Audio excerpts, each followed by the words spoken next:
when you've got your list of questions in front of you, don't worry about going through them in sort of a narrative arc type order or chronological order.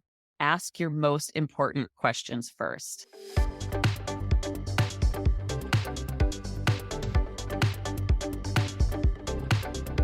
You're listening to the Content 10x podcast, where it's all about content repurposing. I'm Amy Woods, and I'm here to help you maximize your content and find smart ways to get your message in front of more of the right people, whilst also saving time. Let's get started.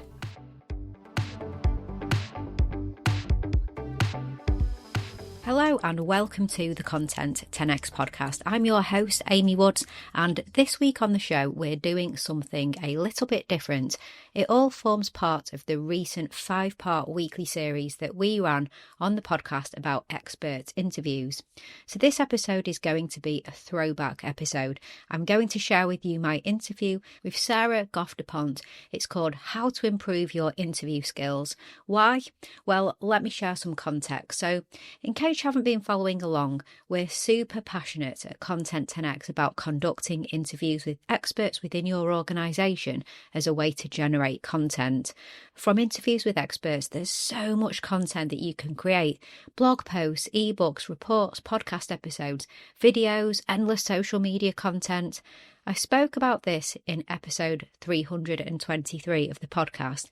The episode was called How to Create Content That AI Can't Create, and I shared how we rise above commoditized AI content and create unique and differentiated content instead.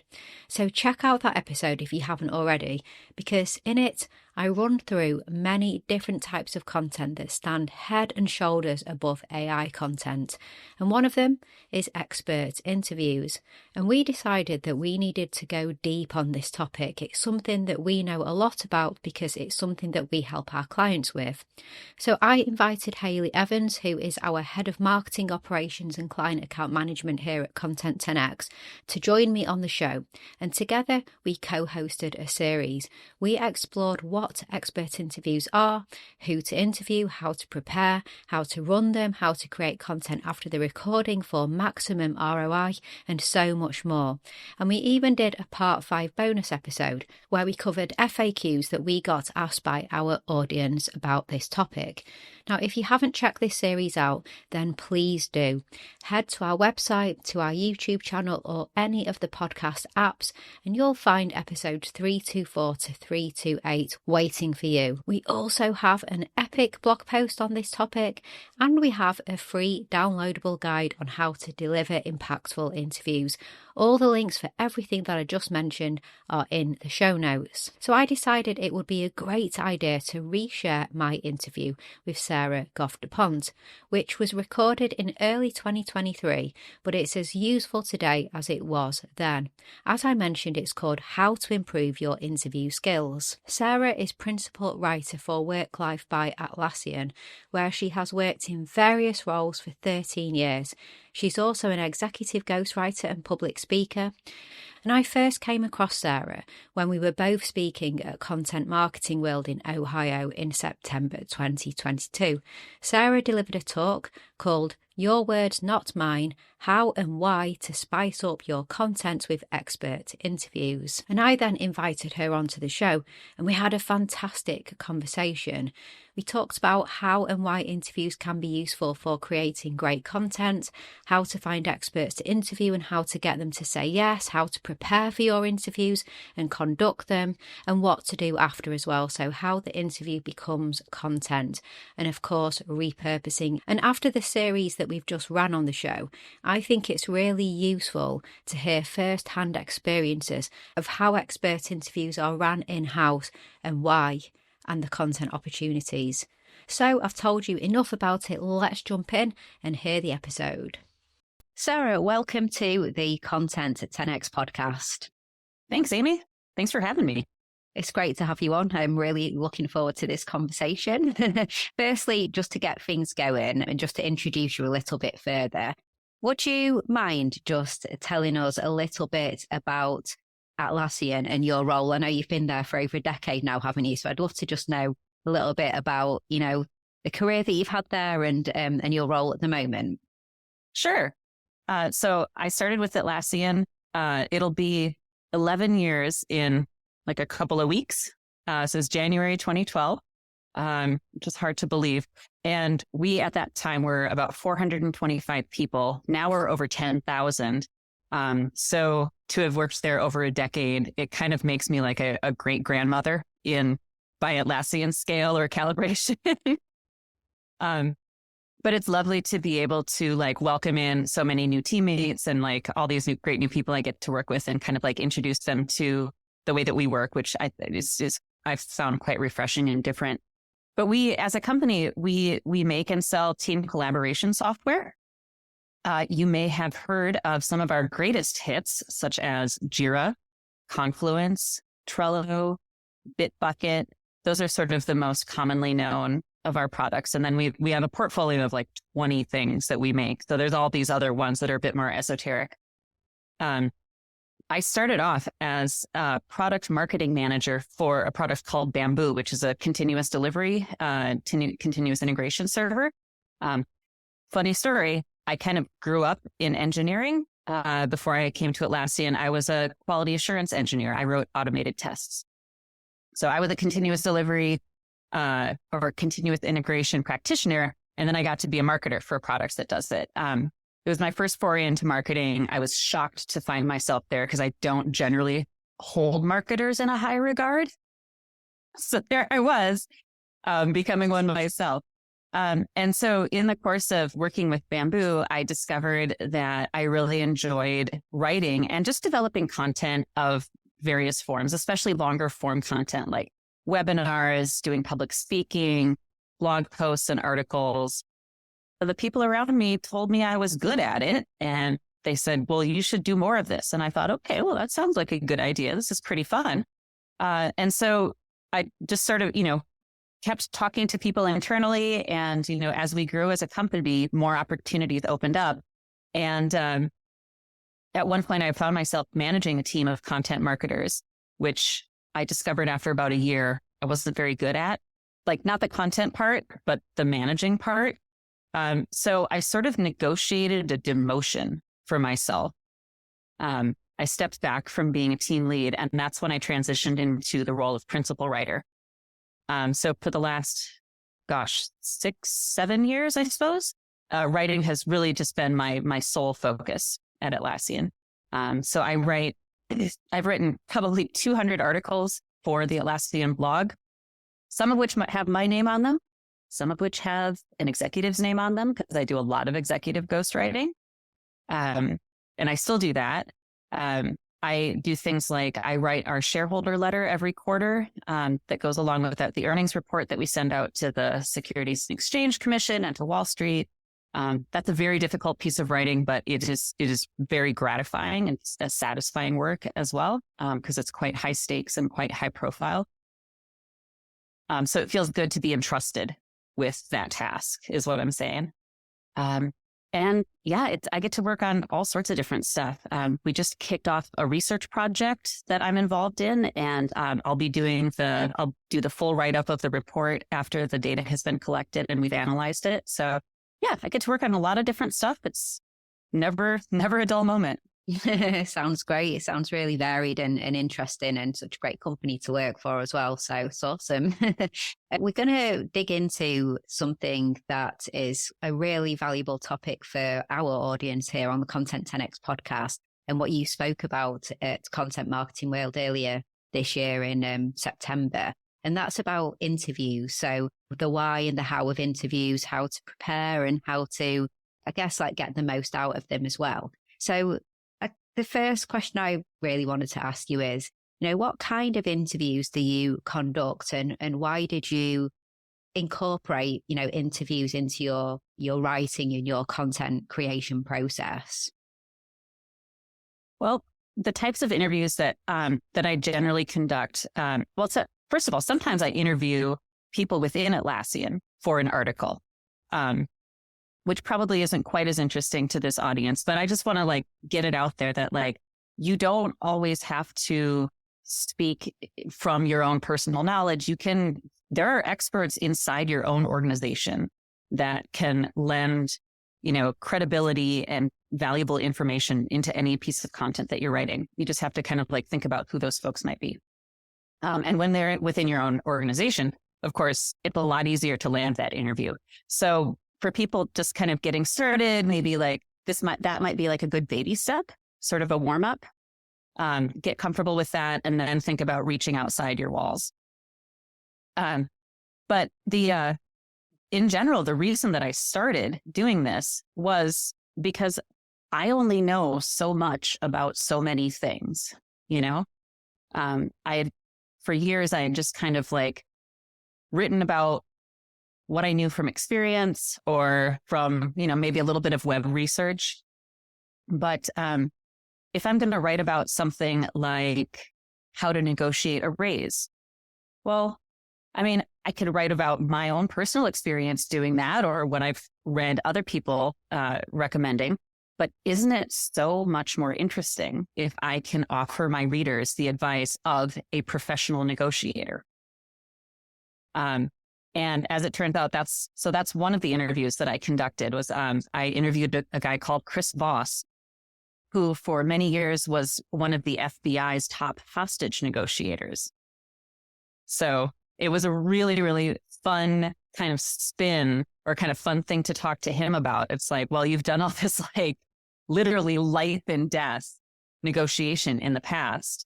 So let's talk about something silly about how I negotiate for, $10K raise in salary.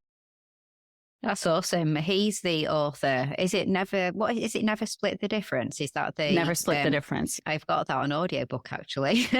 Yeah, it's a great book. Is that so? If you were to kind of think about what's the most memorable interview you've done, would that be one of the standout ones, or is there other ones that have been even more memorable than that? That one definitely stands out. The other one that stands out, funny story, oddly enough, also a former FBI agent. But the other commonality here, actually, the real common thread here is that both of these gentlemen are authors of books. And as I talked about at Content Marketing World, and maybe we can get into this a little bit more in a minute, an author very much wants to speak to journalists and anybody else creating content because they want to get their name and the title of their book out into as many places as possible. So they are one of the most agreeable sources of expert interview. It's easier to land an interview with an author who just published a book or had a book coming up than it is, to try to get the time of the executive of some other company. Yeah, for example. yeah. And that's a good segue into the next question I was going to ask you, which is, when we are trying to find the experts that we want to interview for, particular topic or and this might be for writing an article or a piece, or perhaps to come onto our podcasts or video shows or things like that. How do you spot the experts, and are there any red flags on almost the duds and the people who perhaps don't, you're looking into somebody and you think, oh, this is a bit of a red flag that maybe they're not the expert that I should be bringing on the show as well? Right. So in my process, it has always, actually, I'm going to back that up. It has not always started with the topic. And we can talk a little bit more about that in a minute. But let's say that I know the topic that I want to write about. So I generally just start with Google. I just, plug in a few keyword searches related to that topic and just look through, I start by kind of scanning through the search results that come up. And I just look to see, are there names that keep showing up over and over? Has Google surfaced like the social media account, typically a Twitter or LinkedIn account of somebody? Well, in my case, typically Twitter or LinkedIn, because I write B2B content. If I was writing for B2C, maybe Instagram would come up for me more often. But anyway, I just kind of look for the names that keep showing up. Particularly if somebody has written a book or perhaps has a podcast or has just seems to have a robust body of work already out there on that topic, that's a person that I'm going to look into. So I'm going to read some of their stuff or listen to their podcast or, scan through their book, whatever. And in terms of trying to weed out the duds, I mean, hopefully, I'd like to think that I have a fairly well-tuned bullshit detector. So if it's a topic that is relatively complex, or actually it doesn't even matter if it's complex, if I'm reading their stuff and it's just a bunch of like hand-wavy jargon about optimizing our synergies and leveraging creative solutions for such and such problem, I'm like, no, you don't actually have any advice to offer, do you? No. So maybe I'll skip that person and go on to the next. And the other piece of vetting that I do is I also just kind of look into not that person's official professional body of work, but it's kind of sad to have to say this, but like, I think it's a good idea to like go to their social media accounts and see what are the types of things and conversations that they're starting when they are a bit less guarded. You see a little bit more of the authentic person. And because I am writing in a business context, and I don't want to do any harm to the company that I work for, if this is a person that seems like they just invite controversy, they love to stir the pot, and it's going to be like, basically, if I sense that there's a high potential for blowback that would distract from the work that I have just published and put out there, then again, that's maybe like, well, maybe we'll look for someone else that's not going to be, where the name of the person I interview doesn't just by virtue of itself create a distraction from the other work that I'm trying to accomplish. Yeah, that completely makes sense. I agree with everything. It all comes down to research, doesn't it? Just research, and having a clear purpose for what the end result is and making sure that it's going to match up. When you find those perfect people and you think, okay, this would be exactly who I would like to interview, what would you advise would be a good way about getting a yes from them? So that outreach and the pitch, I guess. Mm-hmm. Well, first you got to find their contact info. You want to do the outreach, you just have to figure out where you're reaching to. Typically an email address is like, that's my favorite because as a writer, I feel like I express myself most compellingly in writing, and email gives me that's a good format for me. Somebody else might prefer phone. So you can usually hunt people down through LinkedIn. Almost anybody, again, any professional is going to have a LinkedIn profile. Hopefully they actually pay attention to it so they'll see the message. I think if you're doing B2C content and you find someone who is popular on like Instagram or TikTok, if you could find a way to direct message them through that platform, that's often a good entree. Otherwise, some people have their own websites with contact info. But anyway, I don't want to like rabbit hole on that too much. In terms of actually like putting your pitch together, it's okay. First of all, make it brief, be really concise, show that you respect their time.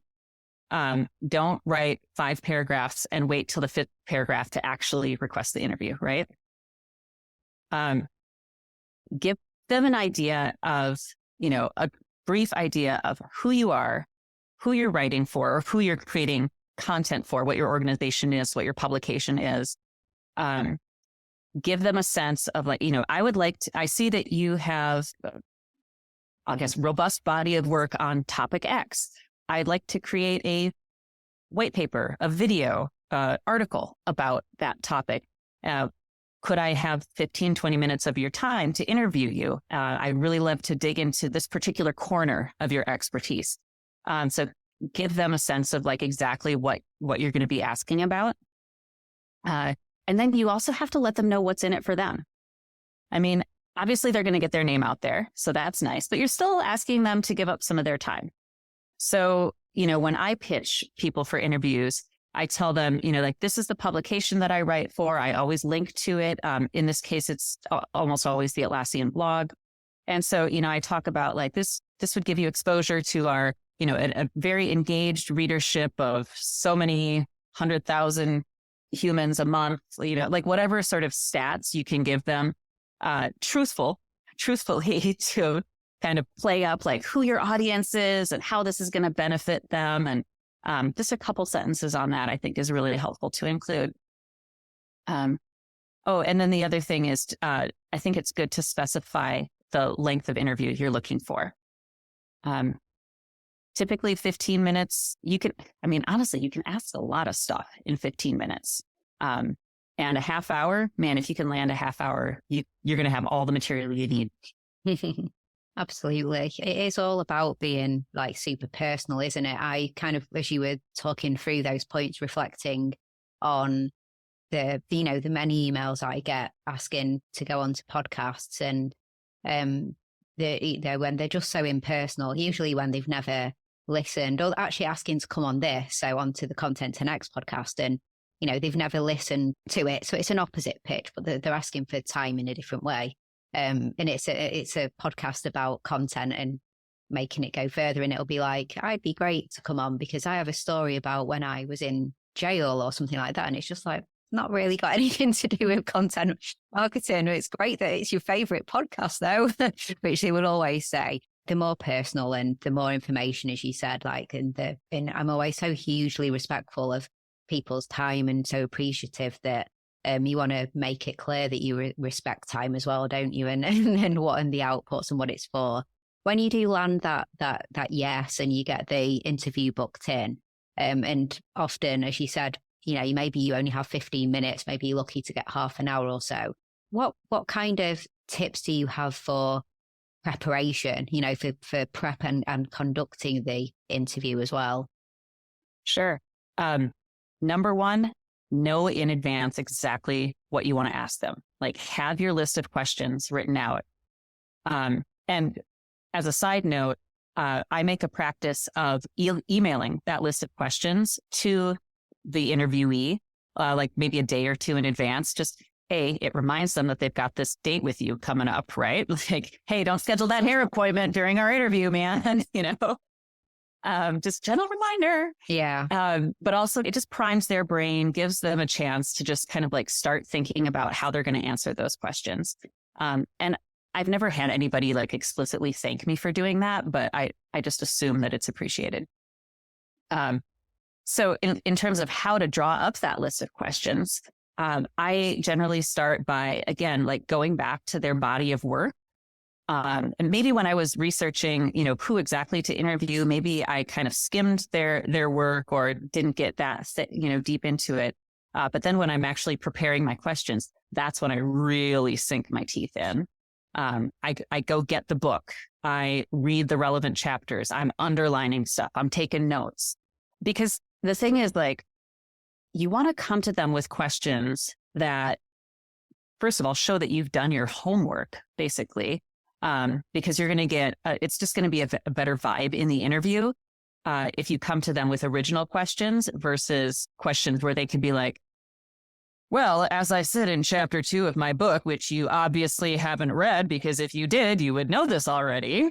Yeah, so true. And then for the content that you're producing too, like, you don't want to just like produce a book report. You want to actually offer people something that's fresh and original that they can't get anywhere else. So it's really important to like understand the work, the things that this person has already said publicly, and then find a spin on it or some little angle, some quirk, some way to make it original that then leads into, or like then gives you fodder for whatever content you're creating.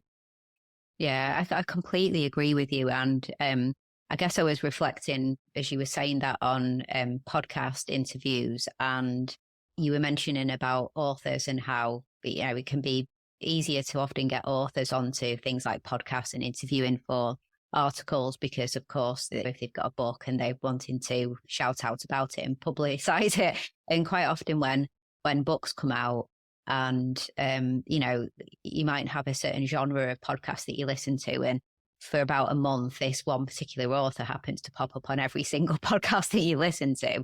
I know I'm guilty of, I'll just maybe listen to one of them and then the other podcasts I like, I won't listen to that person being interviewed again because these interviews can just all sound exactly the same. But I'm always really impressed when somebody has done, awesome research and the interview is completely different, and they've maybe really just like focused on one chapter and one particular thing that was said, and then really sort of dug deep into that, knowing your audience and knowing what they would find interesting, and knowing, your research and the author or the whoever it is, and really going deep into a topic and finding some interesting angles. Because I also find, like for me with my content repurposing hat on as well, if you go into repurpose content and you're going to share content with them and ask them if they would mind, no obligation, but if you wouldn't mind sharing with your audience, they're more likely to share different interesting things they've never really said before, aren't they, than just sharing,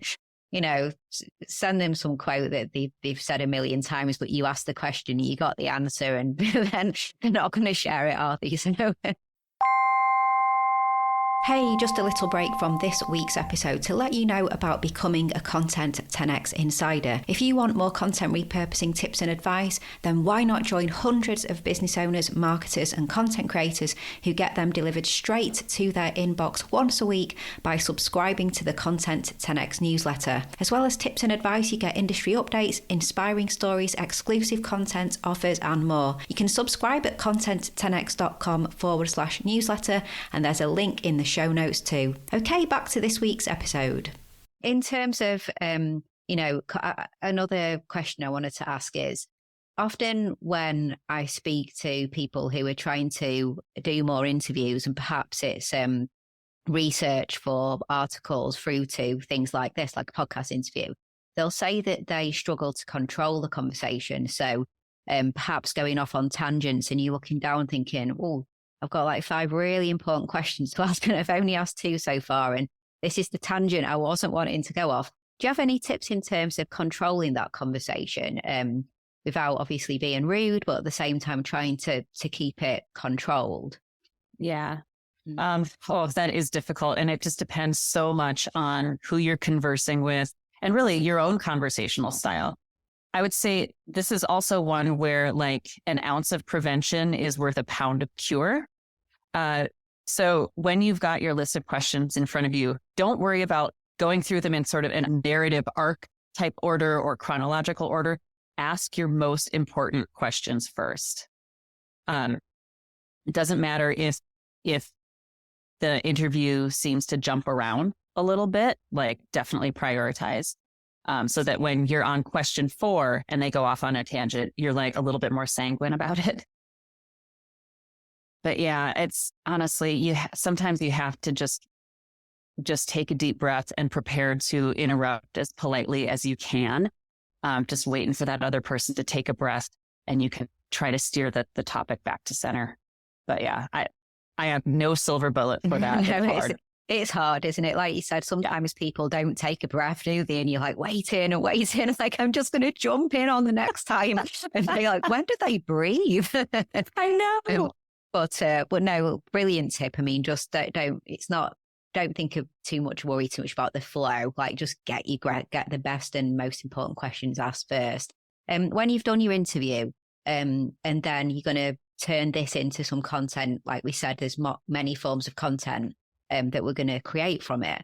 What do you like? What's the kind of workflow? What do you tend to do with it afterwards?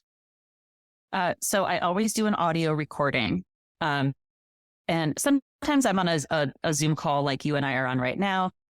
Zoom's audio capturing is like, okay, but I have like a little audio recorder app on my phone. I have a free one that I installed on my laptop. It's super lightweight and really easy to use.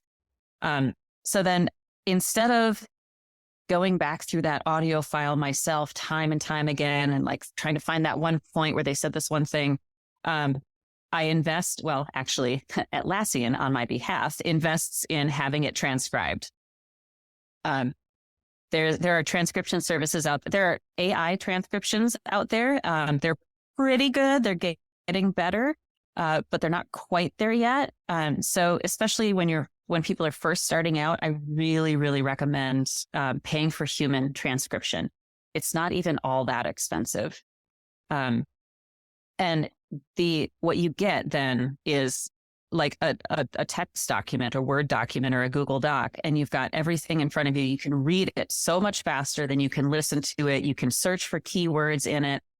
And so once I've got that transcript in hand, then while it's been being transcribed, by the way, I have been busy outlining the piece of content that I want to create. And so I know exactly what my points that I'm going to hit are. So then I can go back through the transcript and be like, and like highlight pieces like, ooh, this is going to be a great quote for that third section in the piece I'm writing. Or like, oh yeah, I want that too. And I actually, this is sort of silly, but I use color coding to map between the transcript and my outline. So like section 1 in my outline is like, it's all like, that's the red text. And so when I'm going through my transcript and I find like something from the interview that's going to be useful for that section, I'm like, oh, we're going to turn that text red right now. And I just go through the whole thing that way. And so by the time I'm done with it, the transcript is sort of like rainbowified. But then it makes it really easy as I'm drafting the content. And again, I'm usually working with like longer form written content. So as I'm drafting, I'm like working through the orange section of my outline. All right, now I go to my transcript. I find all the orange bits that I had highlighted, and I maybe copy those over to the document where I'm drafting. So I have them like in my line of sight. I know this is like really detailed. I'm sort of nerding out here, but that's the details of my process. And I find that makes it just easier to keep track of everything. It makes the whole thing easier to wrangle, because your interview is going to come out with, like you're going to end up using maybe 5% of the words that were said in your interview. So it's like, how do you pull those out from the other 95% and keep it all organized? Yeah, I love the process that you follow there and the color coding. That's completely up my street, and that is.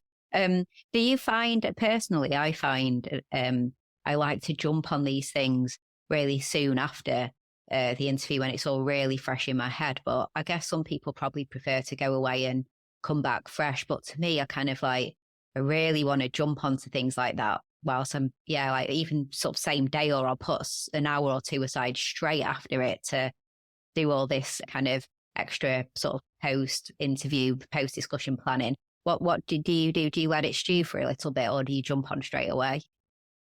I am generally a person who wants to let it stew just a little bit. And I think it probably varies from person to person, how do you like to create content. If you're a person that really wants to like jump on it right away that same day, definitely look at some AI transcription options, because that's going to be instantaneous. If you want to do human transcription for your interview, you're going to like the tightest turnaround is going to be like 2 business days. So you will have to wait some time for that. But so usually it's a few days in between when I conduct the interview and when I get my transcript back. And in the meantime, I'm just kind of letting it marinate back in my head. And like I said, while the transcription is going on, that's when I'm really like digging into my outline and making sure I've got that as fleshed out as possible. So I'm kind of, I guess I kind of straddle both worlds. It's not like I do no work on it in those initial couple of days. Yeah. And just a shout out to some of the transcript tools. So like Otter is a good one, isn't it? Yeah, that's my favorite AI. Yeah. We've actually pulled away a little bit from Otter recently for Descript, because we use Descript anyway for some aspects of video and audio editing, and they have a built-in transcript. It's AI as well, and you pay to use Descript, but Descript's AI seems better than Otter, so we use both. Oh, interesting. 100% agree with you on the investment of the human transcription as well. We typically use Rev for that. I don't know who you use, but we use Rev's human transcript service. I think it's $1.25 a minute, so half an hour interview is going to be $45. It might have gone up. I can't remember. I'll check. Okay. But there's plenty, isn't there? Varying quality standards. Lastly, just wanted to really quickly talk about the repurposing. So I know you mentioned that predominantly when you're doing your interviews, it's for long form written pieces of content for the blog at Atlassian. Is there any other like repurposing that you like to do from that? Sometimes it go into like email, social, white papers, that kind of thing? Absolutely. First of all, like I said, 95% of that interview is going to end up on the cutting room floor, but it doesn't have to stay there. Like, don't sweep it into the dustbin just yet, So you can do derivative pieces of content on it. You might do like a short video, for example, that's like, hey, I'm Sarah and I just published this article on blah, blah, blah, blah, blah. I want to tell you right now 3 things that I didn't have space to put in the article.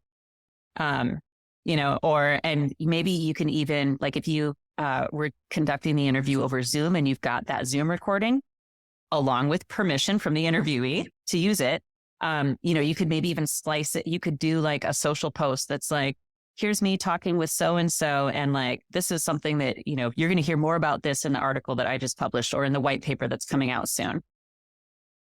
So, or just take a little quote that they said and put it in a tweet to help promote the content. Yeah. There's so much you can do, isn't there?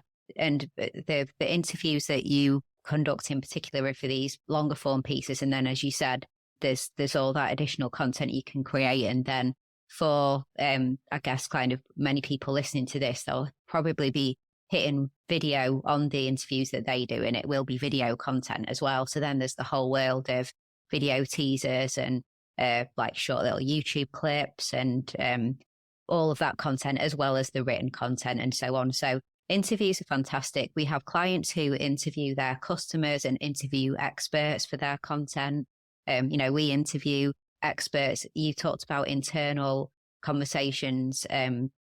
We even have a service at Content 10X where we interview experts within the company. And then from our interview, that's the content that we repurpose then. So we'll turn that into like video podcasts, blog posts, LinkedIn posts, things like that. And that's just going through thought leaders within an organization. So we're such big fans of the power of like expert interviews and the content that you can create from them. And like most importantly, the high quality content that you create from it, because you're showcasing expertise. So thank you, Sarah, so much for coming on to the podcast. It's been a really fantastic conversation. Just one last question. I said the last question a minute ago, but this one's an easy one. Where would you like people to go if they want to connect with you? So stay in touch, connect with you, ask you a question or anything like that. LinkedIn is the best place to find me. Yep. Brilliant. Okay. Well, we'll put the link to your LinkedIn on our show notes along with everything else and in our blog post as well.